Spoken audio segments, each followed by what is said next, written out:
Hello and welcome to another video on orbital mechanics. Today I'm going to discuss what is called the perifocal frame, and this is section 2.1 in the book Orbital Mechanics for Engineering Students.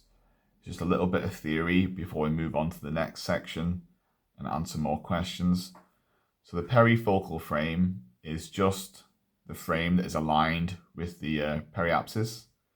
So the periapsis is here. And this is our elliptical orbit. And so this is the vector going from the focal point to the periapsis.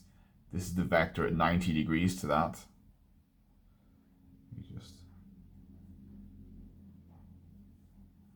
Q. And we have an X amount along that P vector and a Y amount along that Q vector. So our Y position is defined as, on the elliptical orbit, it's defined as r sine theta, and the x position is defined as r cos theta. It's essentially going to be a right angled triangle there.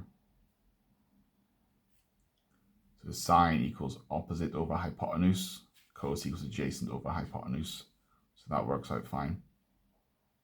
To get to a radius vector, we can take our radius magnitude equation here, which we've seen before, and multiply it by our vector components, which is x amount of p and y amount of q times the radius magnitude. And then after that, the vector is the derivative of the radius, which equals the derivative of x times the p vector plus derivative of y times the q vector.